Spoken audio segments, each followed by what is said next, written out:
Welcome to The Rest is Giant Robots, a conversation through the careers of writer Simon Furman and artist Andrew Wildman.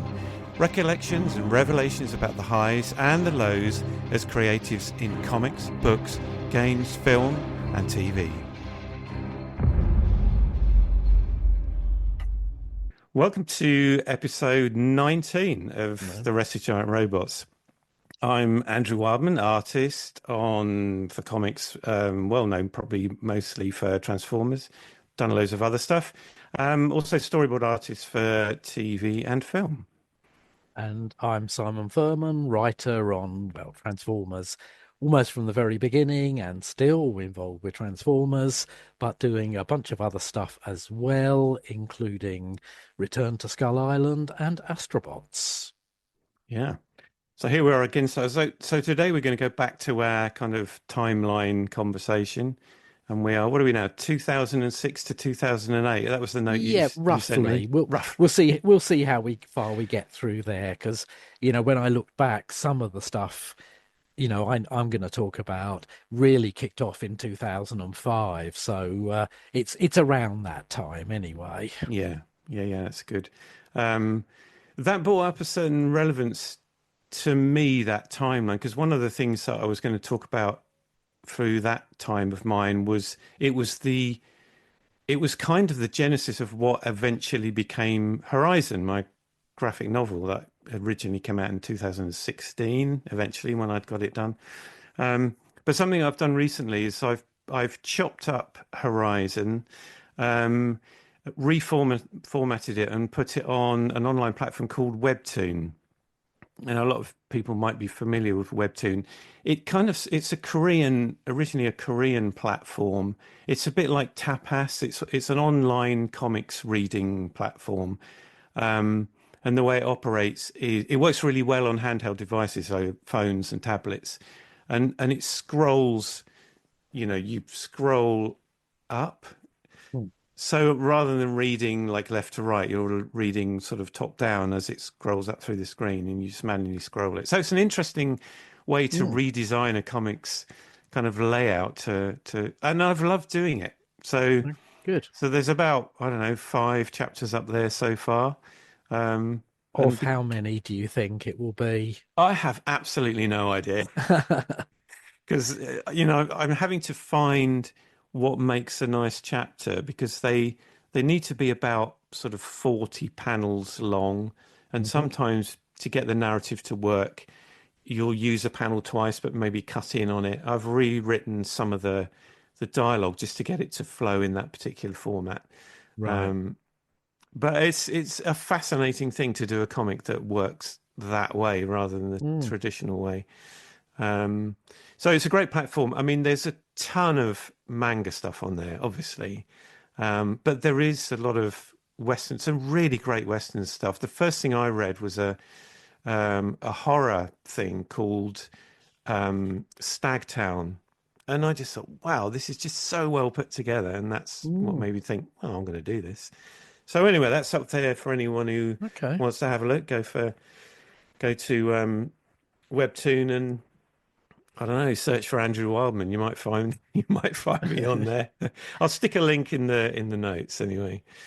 Yeah, it's funny. I wonder whether we could look at doing To the Death through that platform as well, reformatting it yet again from, it's been digital, it's been print, and maybe we can look at doing it that way. I mean, I don't think, given that they're all sort of screen shaped.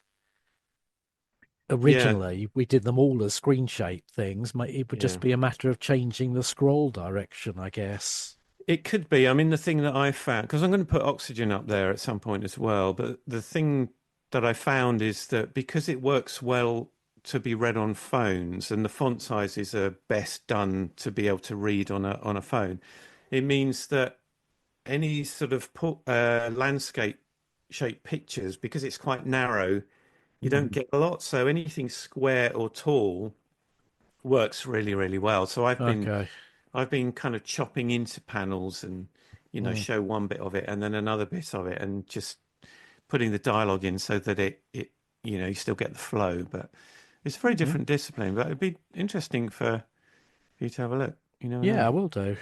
Mm. Good. Now, The other thing I just wanted yeah. it's all about me this episode. No, it isn't. The other thing I wanted to mention was I've just launched a GI Joe sketchbook campaign.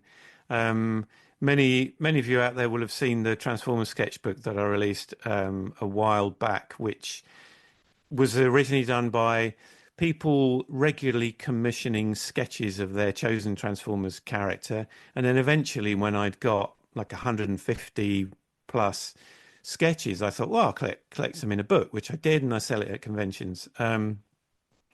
And so I'd had some commissions come in recently for GI Joe characters because obviously I did a lot of work on the GI Joe comic for Marvel back in the Mm. day. So I'd had sketch commissions for that. I'd been sending them out, and I thought, maybe I could do the same thing. So I've just launched that, announced it on, um, the social media platforms, whatever, and starting to get people to sign up for that. So that'll be Mm. fun. That'll keep me busy. Mm, good. Excellent.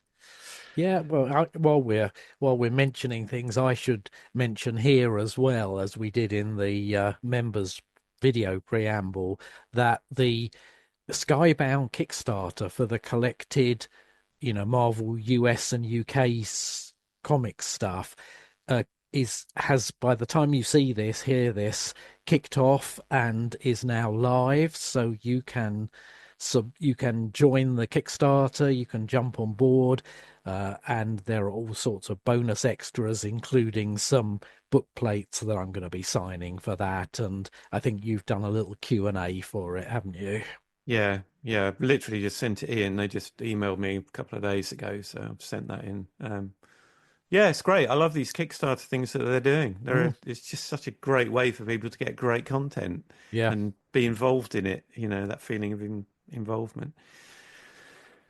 Good. Right. So Um, before so we kick before we in, get, yeah, yeah, we go on, you will could go. we will get to We 2006 or will. Yeah. whatever at some point, but we were going to just do a little brief follow up on our last movie podcast, which we did. Yes. Yeah. A couple of movies that we didn't mention them because we hadn't seen them, recent movies. One that I wanted to see, which I have now seen, and one I know, Simon, that you want to see that you've now seen. So fire away with your viewing Well, pleasure. yeah, you'd seen A Real Pain, and I think you saw that at the cinema. I caught it on a streaming channel, Yeah. and we both thoroughly enjoyed it. I thought it was a small, quiet but perfectly constructed little film, really good, and Yeah. Kieran Culkin is just fabulous in it. I mean, so's Jesse Eisenberg as well, but he he downplays to give Kieran full reign, I think. He does, yeah. I mean, written and directed by Jesse Eisenberg, Mm. and he plays Jesse Eisenberg Yes, basically. yeah, and But I'm pretty sure. Kieran Culkin does go through various layers of personality, and I think it's wonderfully done. But I get the impression, having sort of read a little bit about Kieran Culkin, that he, that kind of is him too. A lot Yeah, of that performance. yeah, yeah. I kind of get that from what I've seen in other things. Yeah. What did you, without any spoilers here? I thought the way that it starts and the way that it ends, essentially, it kind of bookends the whole Mhm. experience. I thought was very telling of the character, how he presents himself, but who he actually is. Yes, absolutely. And I mean, I think, yeah, in a nutshell, he is a person who, can't function very well with other people, but in the course of the movie, he's the one with all the personality in it and all Yeah, the, empathy and the deep feelings. So yes, yeah, him just sitting, and it's not a big spoiler, in an airport departure lounge with people he doesn't know is sort of perfect because he's interested in people. yeah, yeah. I thought it was wonderful. And a real extrovert, I guess. He just feeds off it. He just almost needs that audience, Yeah. but he doesn't necessarily manage his audience as such. He just does his thing, and it's Mm. It's just, it's really good, really, Yeah, really good. Very simple story, but there's some wonderful scenes in it. yeah, definitely worth Um, checking out. yes, it is thoroughly recommended. The film that I saw, which I'd wanted to see, was it won the Oscar for Best Animated Feature recently. A Latvian film by, I don't know how to pronounce this, so I'll just take a stab. Gints Zilbalodis. Gints Wow, Zilbalodis. that's easy for you to say. Yeah, right. It may not be pronounced like that. My apologies to Gints. Um, I, and the film is Flow, and it's absolutely beautiful. Just blew me away. The best animated film I'd seen recently was it called Wild Robot, I think. Mm, That was beautifully animated, beautifully textured. Um, and I thought, man, it's going to have to go some distance to be, nicer than that. But it's fantastic. What mm, makes it really good is the execution is perfect. The animation is so realistic. The characters are all animals, mm, but as animals, not kind of cartoon animals. They are realistic animals, but the texturing is very sort of painterly, quite impressionistic in a way. mm, Um, it's set in some kind of, they don't give any background, some kind of post-apocalyptic world where nature has taken over back again. So beautiful, lush woodlands and things. The sound design is perfect. The sound of the wind and the trees and the water and everything mm, is dialed up quite loud. Um, the other thing about it is there's no dialogue. These are not talking animals. They are just mm, animals being animals, which makes it an incredibly universal film because there's it's not language specific at mhm, all. You get the communication from the sounds they make as animals do. Um, and also it's not age specific at all. Like anybody could watch it. Like young kids would just bathe in the kind of visual splendor of it and the fact that these really, really, beautifully animated animals. But for adults, I think the metaphor contained within it says so much about human nature in a very subtle way, but also very noticeable if you've got a keen eye for that kind of thing. So I would thoroughly recommend it. If you can see it on the big screen, absolutely do. And sit quite near the front because I mean, not too near, so it's like, giving you a fit or whatever, but just so you get the full spectacle of it. If you can see it, yeah, on a big screen, definitely do it. So thoroughly recommended. Good. I Um, shall check that's it out Flow. myself. Hmm. Right then, Good. should we Well, jump in? well, I think we should. I think I we've think we should. prevaricated enough.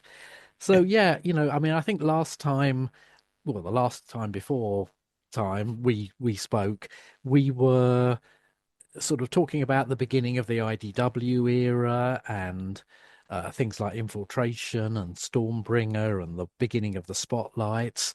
So all that was going on in 2005 into 2006. Hmm. And, the bit I wanted to sort of talk a bit about today was that another strand was going on. As we always say, it's the feast or famine model. It's Yeah. never a nice steady drip of work. It just all comes at once. And while I was helping, Chris Ryle set up the IDW verse, Hmm.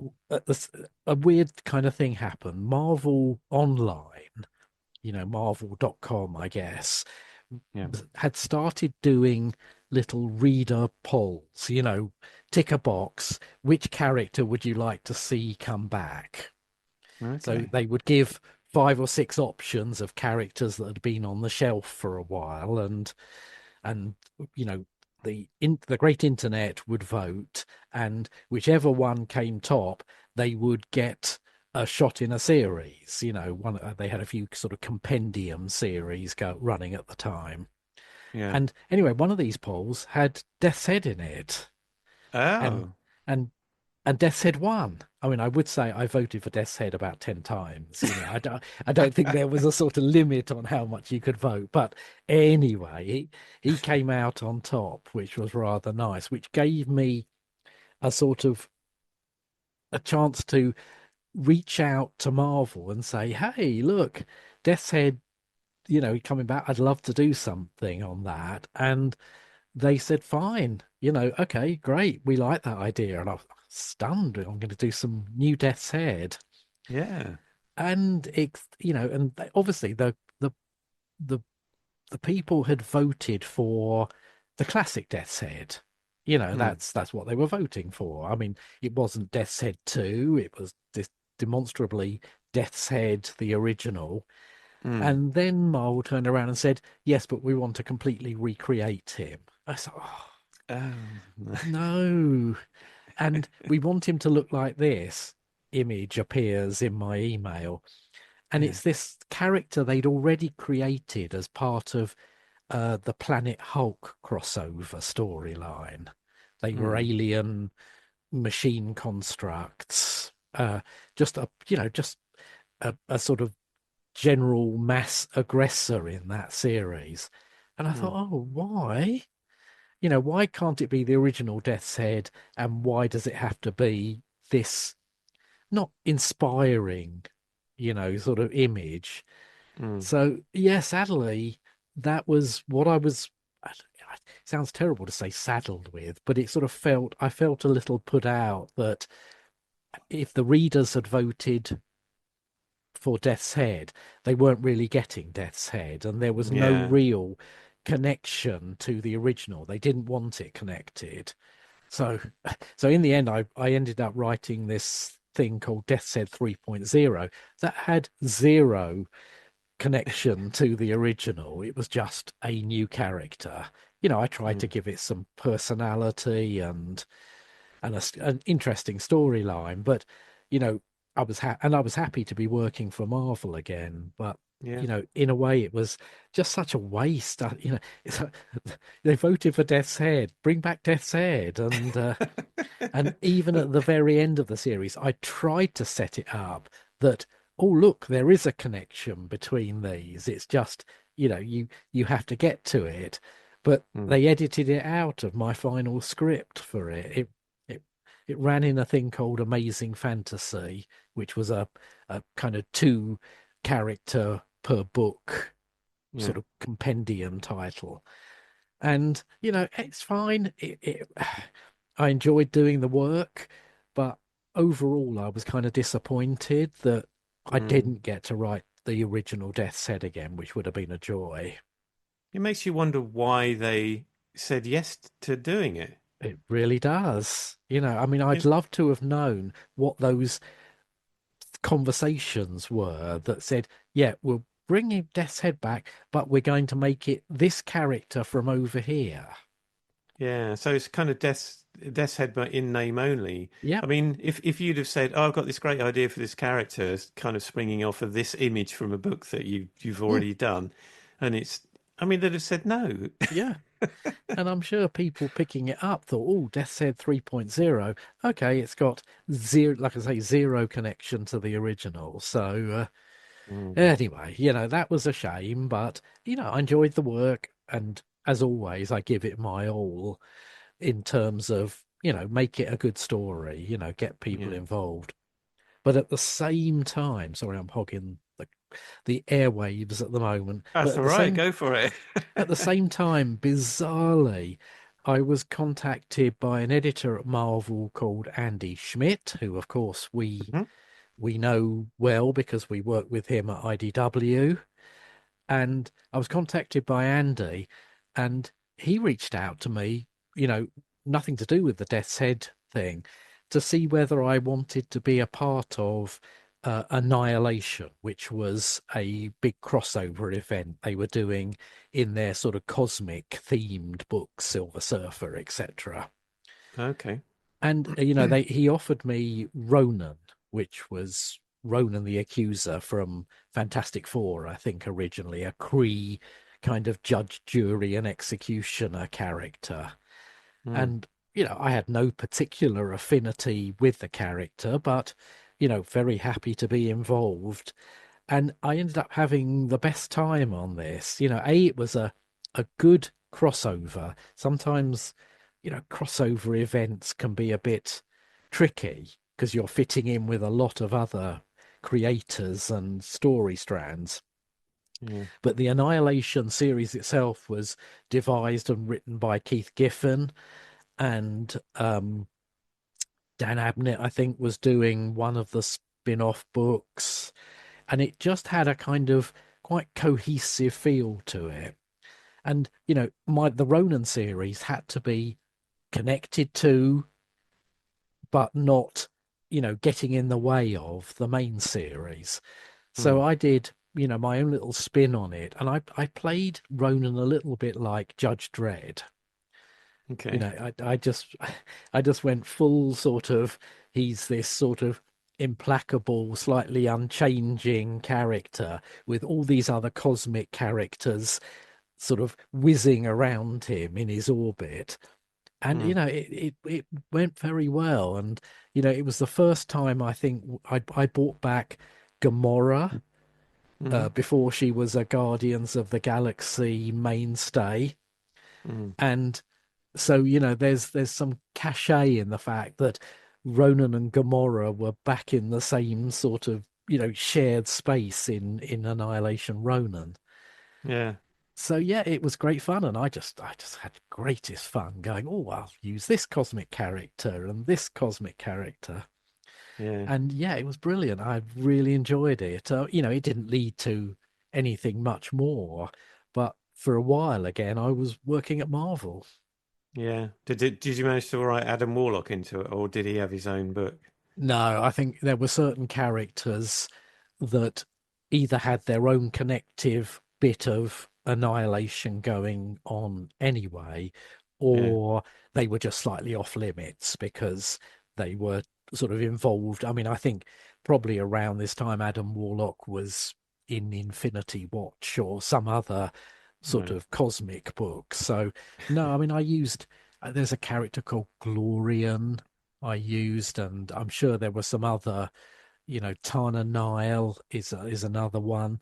They were a little more peripheral, but in a way that's great because then you Mm. can sort of do that thing of building some character and story Mm. onto them.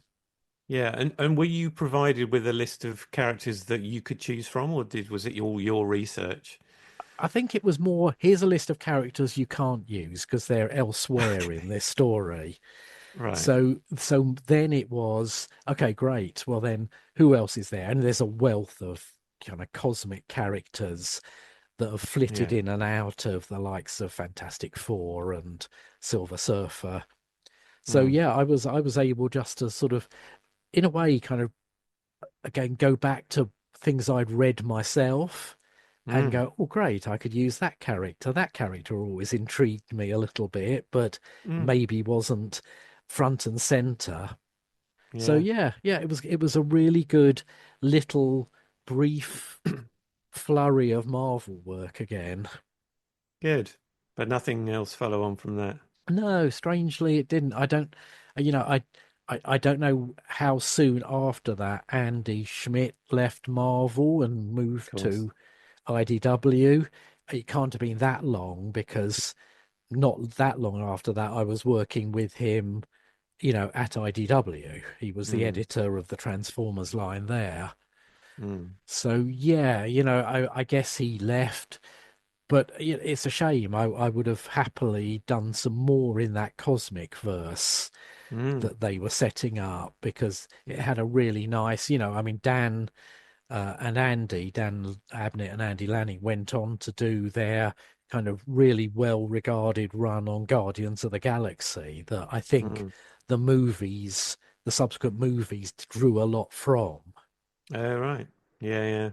Yeah. Good writing team. I mean, you're perfect for doing cosmic stuff, aren't you? I mean, it's Yeah.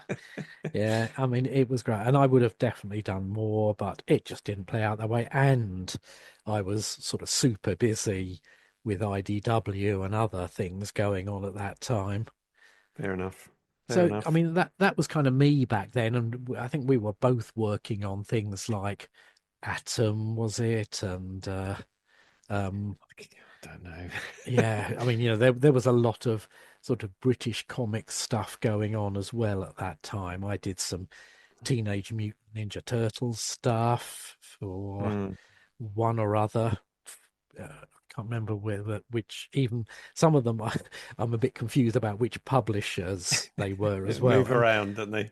Yeah. And the other Yeah. thing that was sort of brewing up was that, and we'll talk a bit more about this maybe next time, around this time, the first of the Transformers movies was, you know, on the horizon, so to speak, just the name check Okay. horizon again. Yeah. Yeah, so there was a lot of other stuff sort of bubbling under. I'd had that weird phone call from Lorenzo di Bonaventura, the producer of the Mm. movies, wanting me to be involved in some kind of advisory consultant capacity. Yeah. And that went nowhere. I just assumed Michael Bay came on board, and that was the end of that. But there was a lot of exciting stuff going on around 2006 into 2007. And Mm. at that time, I moved from Chipping Norton to back to London, where I Yeah. was You more or couldn't less stand the from. pace here, could you, Simon? I That's what it couldn't, was. no, no, no. It was just exhausting, the chippy social scene.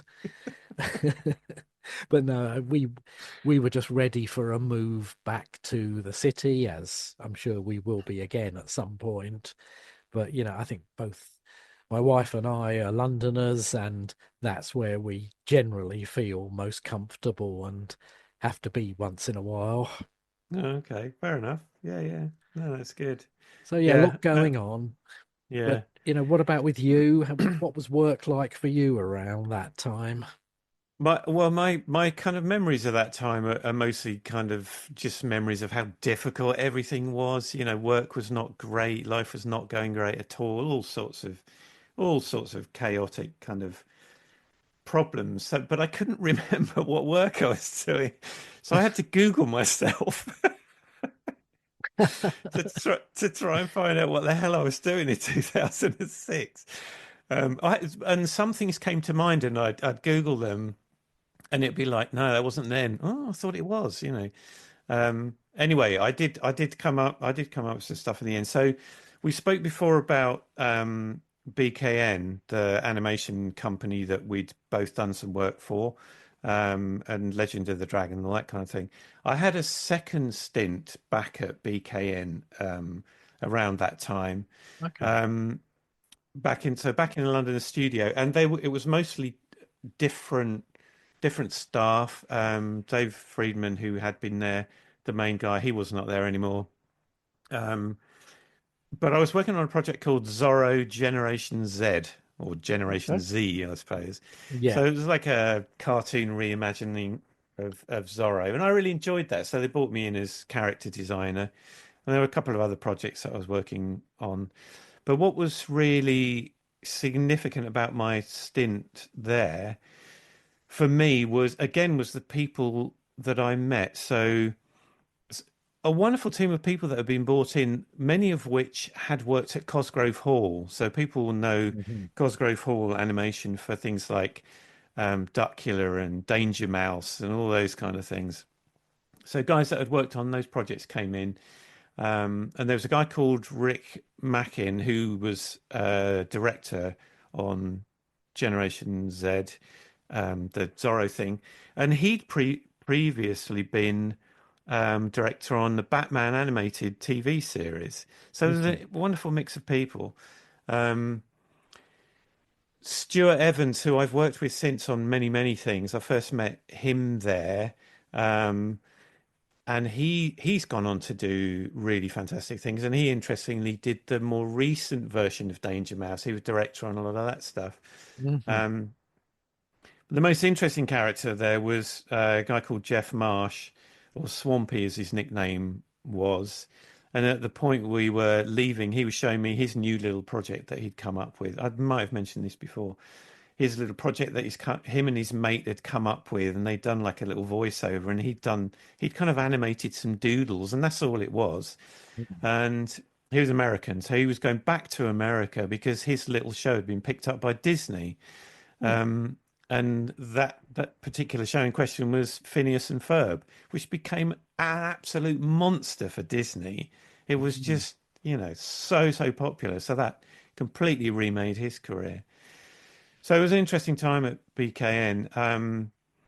The other thing for me that happened, the seed of something that happened when I was there was I'd got this idea for a kids, like a preschool character-based show that was the kind of context of which was cooking, and it was a character called Jeff the chef. And I remember showing it to Stuart Evans in the studio, saying, "I've got a meeting with the guy that runs the studio in London. It was a French-based production company, and they'd got an office.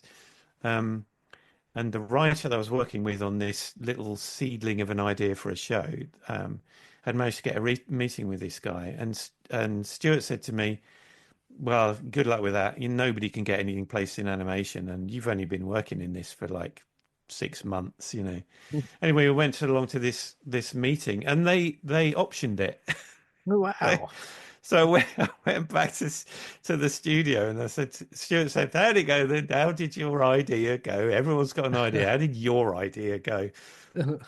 And I said, yeah, they optioned it. And he was like, what? What? You're joking. That does not happen. That is impossible. That does not happen. You haven't been in this industry long enough. That is not possible. How did you get it done? And I said, I don't know. I guess because I haven't been in this industry very long, I didn't realize it wasn't possible. So the whole Yeah. attitude that I went in with was not one of immediate sort of self-defeat. No. Um, anyway, it was optioned by them for a while. They tried to place it with the BBC, didn't get placed, but a number of years later, it did show up on Channel 5 Milkshaker's Shane the Chef. So we Mm, made that show eventually. Um, excellent. Yes. Yeah. And did you got a second series out of it? I'm pretty sure, no, didn't you? they're still Oh, trying to getting finance for animation is really difficult, and the animation industry itself has taken a massive downturn at the moment for various mm, reasons. A lot of people are just not working at the moment. Just not mm. enough going on. A number of companies have gone under, but it tends production tends to do that. It peaks for a while, and then it troughs again, and then so it will come back again. But it's just how long those guys can hang around waiting. And Directors, storyboard artists. maybe again, it's about how the younger audience is receiving their hit of cartoons or something. Maybe it's more on your webtoons and whatever else. Maybe just The the whole model yeah. has changed. The model has changed. I mean, one of the Stuart Evans, who I've worked with, he was, up until recently, he was working for Moonbug. Worked for them quite a long time. They're an animation company who their model was exactly that. I mean, they had a show, or probably still have a show on the BBC on CBeebies called Coco Melon. That's like a very very young age group show.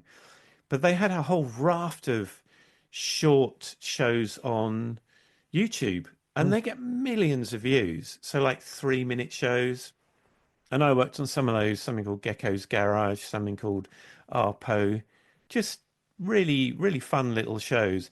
A lot of them are designed too much with kind of, there's certain matrix as the business model boxes they have to tick, make sure this happens at this stage. So it's quite prescribed for the directors as to how to put the show together. Stuart was a bit of a maverick. He just liked making good fun shows, but um, so yeah, animation industry in a bit of a downturn at the moment, unfortunately. So Very season 2 of Shane the Chef probably not going to happen in a Oh, hurry. that's a shame. On my side of things, one more thing I should probably mention that is nicely off the Transformers track, which we'll get back on maybe next time. Another sort of surprise left field approach was Dynamite Entertainment, who reached out and offered me Terminator. Ah, They had the Terminator license and they wanted to uh, just basically continue. Weirdly, they had the licensed Terminator 2. It must have been one of these fractured licenses where okay. they could only say it's a sequel or a something to Terminator 2 and I think 3, Rise of the Machines or whatever it was called. Right. So we had to just make sure we weren't referencing the first film at all. But otherwise, it was just here are all the Terminator characters, have some fun. And I did two series for them, two 5-issue series. The first one was Terminator Infinity, and the second one was Terminator Revolution, which were Mm. both connected mini series, the same John Connor Mm. storyline throughout. And that was just the most amazing fun. Suddenly I was writing Terminator. It's like when I got to write RoboCop for Marvel, it was just like, wow, I'm playing around with something that I saw and loved, Yeah. completely independent of any kind of comics work. And now I get to direct these characters for a Yeah. while. Yeah. Yeah. And yeah, I really enjoyed that whole experience. And again, yeah, I did two series for them. I don't think either they didn't have the license as an ongoing thing, or there just wasn't any more T2 stuff to be done. But again, really enjoyed it. And it hit this monumentally busy period for me where, it was there was the Marvel stuff, there was Terminator, and the sort of the early IDW era Mm. work. So, yeah, the definite feast kind of layering of work at the time. Yeah. Mine was more the kind of famine version. Yes. Yeah. And, that's the way, it flip-flops, doesn't it? Yeah, it does. Yeah. I mean, one of the things that came out for me on that was after I finished working at BKN. I also just kind of getting back to the origin of Horizon. I was also doing a lot of work on personal development. So I was doing these kind of coaching programs just for Mm. my own, my own kind of benefit, but sort of learning more about that, which would eventually feed into a lot of things that I do, a lot of the lectures I do at universities and things. Um, Leslie, my wife, went to Africa for a month working on a charity project. Mm. It was like, it was just crazy. Kind of came out of the blue. Um, so I kind of had a month on my own where I could just like desperately try and work out what my career was going to be, but also work on some little personal projects as well. Mm. But then the other thing that happened for me in terms of work was um, I applied for a job, not a full-time job, but a contract job with a games company in Guildford, a studio called Knick Knack. Funny names these game studios have. Yes. And that turned out to be, I think it was a year, maybe 18 months, maybe a year contract with them, working mostly in-house in Guildford. So it was a bit of a journey to get there and back. But that was all environment and character design, and yeah, I loved it. And some of the work that I did there, I've still got all the original artwork for, and I do look at it and think, wow, I drew that. Blimey, I can do that now, which quite often happens. Yes. Um, so that was on the Ology World book, so Dragonology, Mhm. the Dragonology, Piratology, and Wizardology. It was great. I really, really enjoyed that. But at that same time, I'd also managed to get a gig drawing a comic strip with a writer called Jason Cobley, um, for a UK comic that had just come out, a weekly comic called the DFC, which eventually kind of morphed and became what is now the Phoenix, a very popular kind of kids comic, and it was like an anthology thing. And we did a strip called Frontier, the Weird Wild West. So it was like Mm. a Western thing and involved a lot of American folklore. And I love doing that as well. Slightly different art style for me, not radically different, but that was really good. And myself and Jason retained the rights to it. So we collected it all into like an album. Mm. Um, so that was a lot of fun. And it was then that I was first putting together the seeds of what would become Horizon. Yeah. I'd had various kind of thoughts around it, but one of the people that I worked with at Knick Knack was a young lady called Jo. she was like a production assistant slash runner slash did everything else that no one else could manage to do. She's great, a lot of energy, really talented. And there was something about her. She had the right kind of look for the main character in Horizon. So I said to her, look, this is going to sound really weird because you're a young woman and I'm a middle-aged guy. Can I take some photos of you? She's like, what? Yeah. So I said, and I explained to her what the character was and that I was trying to do a graphic novel. And she said, yeah, I'd love to. Okay. She said, what do you want me to wear? So I said, what I want you to decide. So I described the character to her and I said, wear what you think that character would wear. So she did. She turned up, a few days later, dressed as she was, denim shorts, hoodie, all that kind of stuff. Mm. And that became the look of Alice Ann Wow. in Horizon. Okay. So she created that look. I got in touch with her recently and sort of thanked her again and said, hey, and now it's up on Webtoon. Oh, cool. She's carried on working in the games industry. Mm. But the book with that character was originally called Metalite. And then it kind of changed and morphed and whatever, and eventually became Horizon. So Wow. that was pretty much that period for me, those 2 years Mm. with those things. Yeah, and I mean, it's things were weirdly about to kind of kick off even on another level with the Transformers movie, because even though I wasn't involved in that through IDW, I was involved in a lot of stuff around the movie, and then we got the Titan kind of movie comic coming out as well. So Yes. we've got plenty of stuff we can talk about next time, and we'll take it back slightly onto the Transformers track. Yeah, good, excellent. Okay, so there's a few things that I've mentioned there that I'll put links to in the show notes. If there's anything you want to chuck in there, Simon, let me know. Just ping me a message and I'll stick them in. So Yeah, people can have a link to anything that we've mentioned there. Well, I'll rattle off some blurb and stuff, and if I think of anything, Yeah. I'll drop in a link. But I don't think there's anything extremely current, although I might say, here's the Kickstarter link for the Skybound thing, which they sent me over this morning. Yeah, excellent. Yeah, let's start doing that generally. Put stuff in the show notes. Okay, good. I will send anything like that over. Right, shall I stop the recording? Well, you should say goodbye first. Oh, yes, that's true. Yes. I forgot about that. You got somewhere to go, Mr. Well, actually, yes. Well, me too, but there we go. Okay, sorry, yes. Yeah, fantastic. Okay, I enjoyed that. It was good. It's nice to go into some slightly different stuff. So thanks, everyone, for listening, and we'll see you next time. So goodbye from me, and... It's goodbye from him. Okay. All right, guys. See you in a couple of weeks. Bye. Bye. Thank you for listening to The Rest is Giant Robots. If you enjoyed what you heard, please consider subscribing for more and maybe share with like-minded friends. This has been a Wildfur production.